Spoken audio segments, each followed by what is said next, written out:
On a à la région un dispositif pour les petites et moyennes entreprises qui s'appelle PMUP, qui est très intéressant parce qu'il vise des entreprises avec un potentiel de croissance et d'emploi très fort, la plupart du temps dans des domaines qui sont des domaines de haute technologie.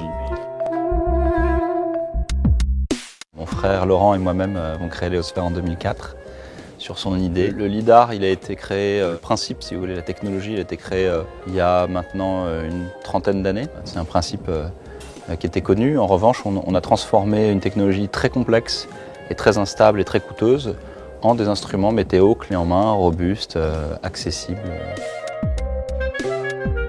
Nos principaux clients donc, qui veulent construire des parcs éoliens ont besoin d'avoir des informations sur le site sur lequel ils souhaiteraient construire toutes leurs éoliennes. Ce système, en fait, il y a un laser à l'intérieur. Le laser fait que la lumière qu'on émet et qui se rétrodiffuse par toutes ces particules est légèrement différente au retour. Et c'est en calculant en fait, la différence entre ces deux lumières qu'on permet de calculer la vitesse des particules et donc du vent.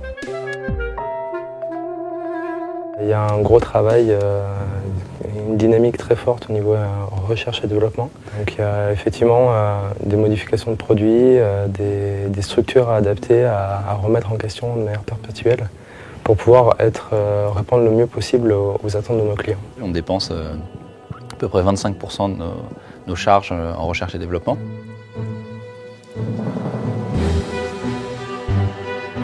Les entreprises en question, elles ont besoin de quoi? D'une part, qu'on les accompagne dans des actions qui leur sont nécessaires.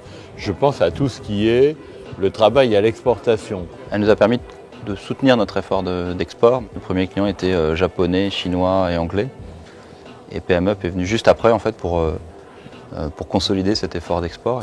C'est pas très compliqué de commencer, c'est très compliqué de structurer une approche long terme dans des pays lointains. Et on voit bien que dans des pays comme l'Inde ou la Chine, tout ce qui concerne la dépollution, le développement durable vont avoir une importance capitale avec des marchés énormes. Les jeunes entreprises dans le domaine de l'écotechnologie doivent le plus rapidement possible structurer une approche à l'export. Donc en fait, ce dispositif PMUP a vocation à non pas être exclusivement centré sur le développement durable, mais de plus en plus centré sur le développement durable.